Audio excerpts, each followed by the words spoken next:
A blessed Sunday to all of you mga kailyan. Dadaan ulit po ako sa inyong mga screen. Manong Ilocano po. So ngayon po, tayo po yung maglulutong muli. Ang lulutuin po natin yung isa sa mga exotic food namin dito sa Abra. Po siyang uri ng palaka. Ito yung tinatawag naming gakong. Para magka-idea naman po kayo kung ano yung gakong, papakita ko sa inyo yung clip nung paghuli ko ng gakong. Ito po siya. Ayan o. Gakong po yan. Ito yung tinawag ko kaming gakong. Ayan. Gakong. Agsilaw tiga kung.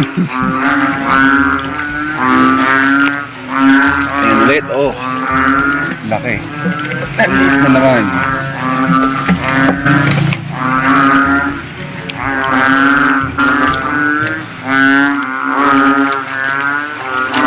Ayan. Naliit na naman. Oh. So, hunt lang po tayo ng gakong mga kailyan. Bale, medyo madilim kasi hindi masyadong maliwanag tong flashlight ng cellphone ko. Pero maghahunt po tayo ng gakong ngayon. Ito po yung native na palaka dito sa amin.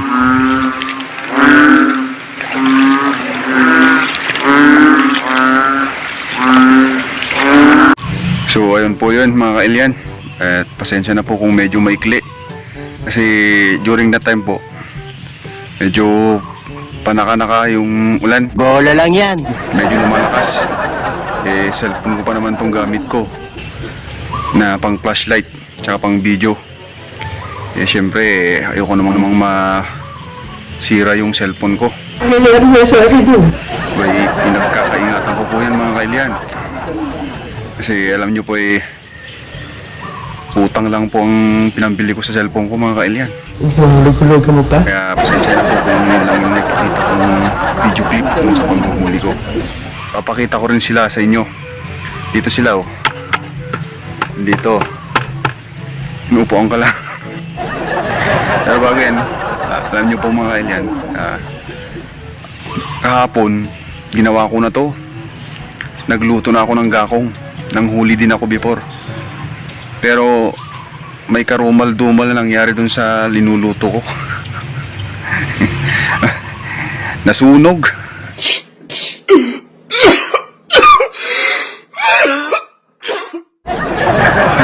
Walang niyang buhay.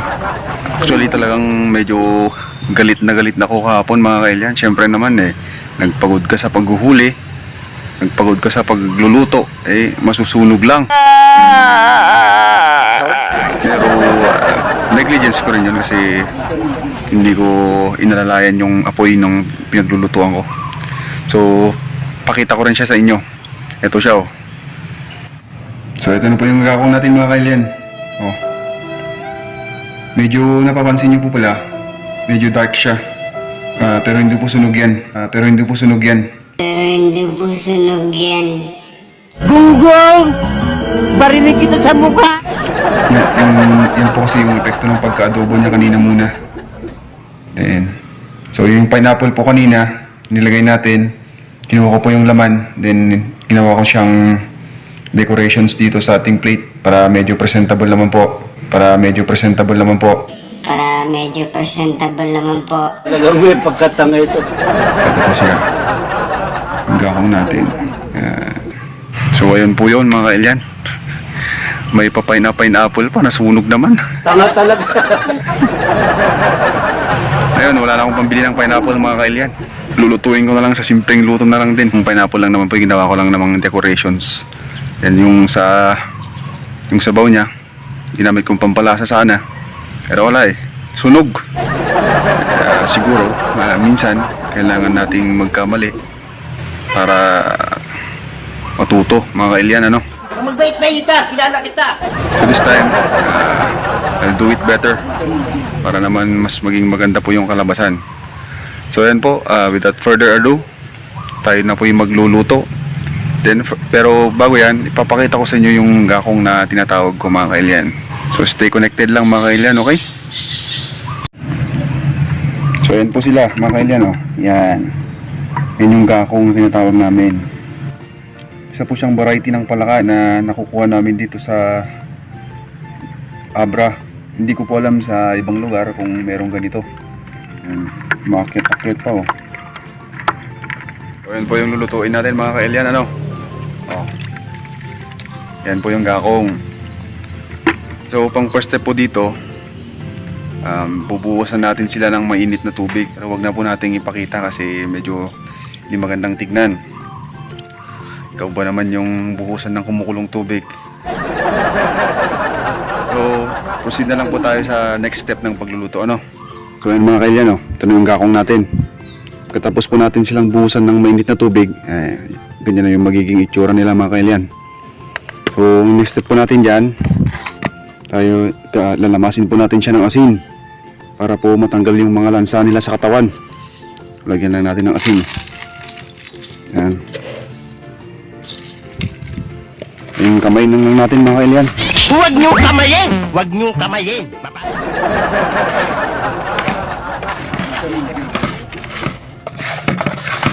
Yan, lamas-lamasin lang natin mga kailyan. Well, actually yung binuhos pa nating tubig na mainit, kumukulo, okay na sana yun, pero para mas malinims naman po yung gakong natin, lamasin po natin yung asin. Yan mga kailyan, lamas-lamasin lang natin. Yan po mga kailyan, ito na yung gakong natin na linamas natin sa asin. Next step natin dito, hugasan na muna natin, then ilalaga po natin, then tsaka tayo magpiprito mga kailyan.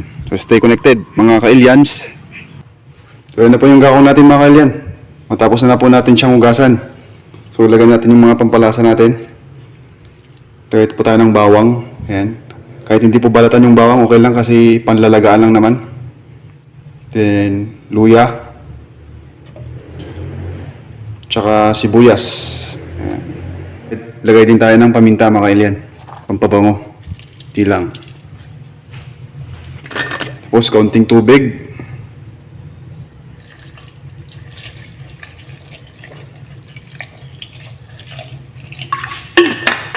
Tsaka lagyan na rin natin ng suka mga kailyan para hindi po masyadong madurog yung gakong natin. Para kumunat lang yung medyo kukunat yung katawan nila. Yan. So supposed to be may pineapple pa yan pero wala na. Wala na akong pambili ng pineapple kaya ganyan na lang mga kailyan, ano. Takpan natin. Then pakuluan natin mga 15 minutes mga kailyan.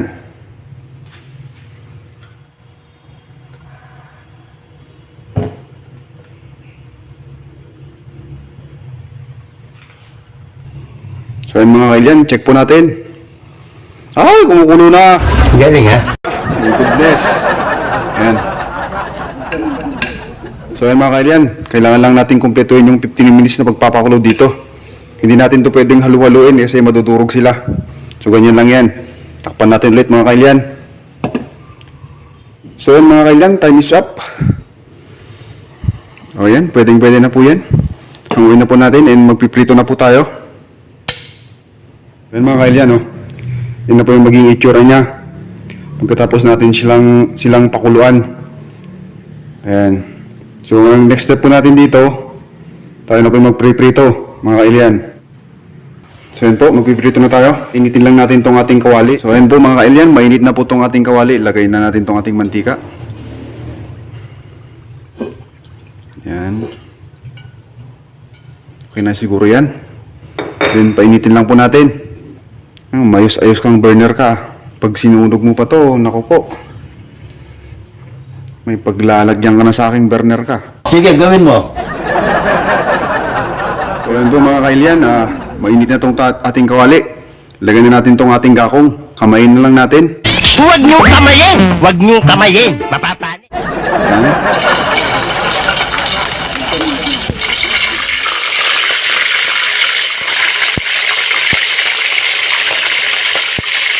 Nako.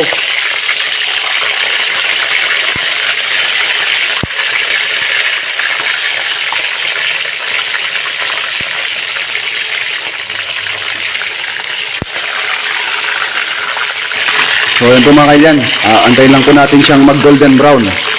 Then babalik pa rin natin sila.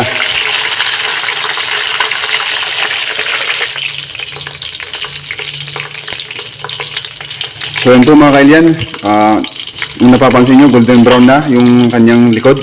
So balik rin po natin.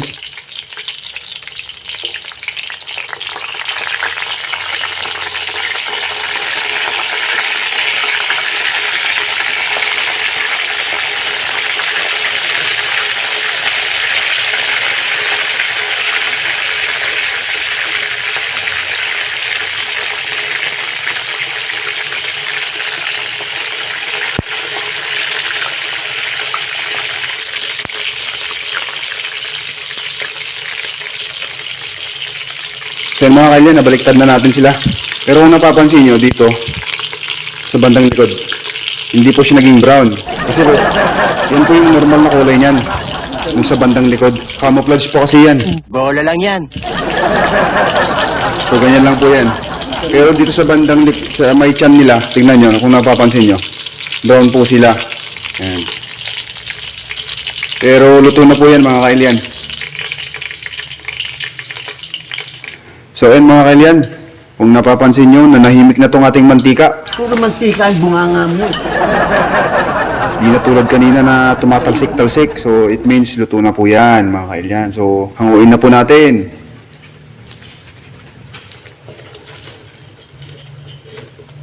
Lagay lang natin dito. Saging. Dahon ng saging. Ayan.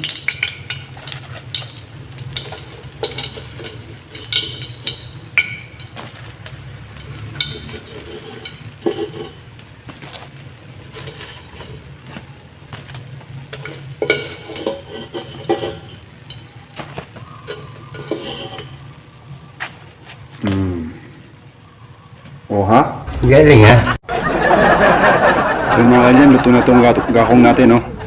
So yung next po natin gagawin, lutuin naman natin yung sauce. Lulutuin na natin yung kanyang sauce. So ang gawin natin, mag-init tayo ng ibang kawali. So ang kakailangan po natin, meron po tayong sibuyas, bawang, tsaka sili. Tapos gagamit din po tayo ng ketchup. Ayan. Then, margarine. Yan, margarine po yan. So yan mga kailyan, mainit na itong ating kawali. Lagay na natin itong ating margarine.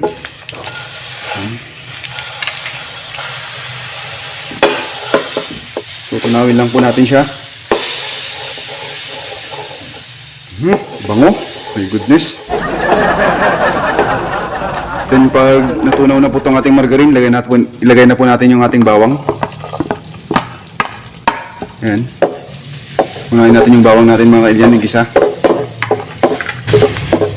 Masyadong boring ah. Music please!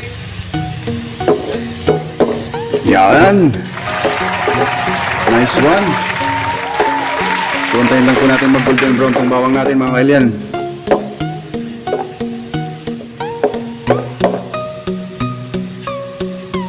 So yun, okay na po. Ilagay na po natin tong ating sibuyas.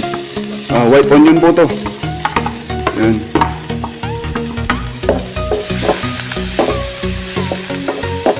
Then pwede na rin natin sabay itong ating sili. Yan. Then mix lang po natin ng konti. Then mamaya ilagay natin yung ketchup natin. Then mga kailan, okay na. Ilagay na natin itong ating ketchup. Yan.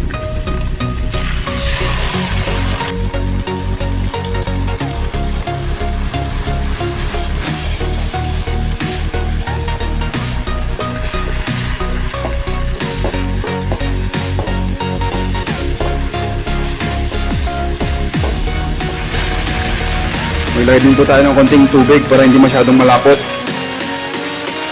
Hindi lang. Yan. Yan. Kailangan po kasi natin maglagay ng tubig para hindi po naman masyadong malapot. Maglagay din po tayo ng ganito.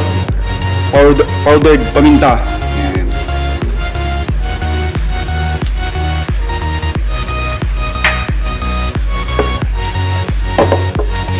Gawin lang natin. Ilagay din po tayo ng konting asukal. White sugar po yan. Para talagang manamis-namis.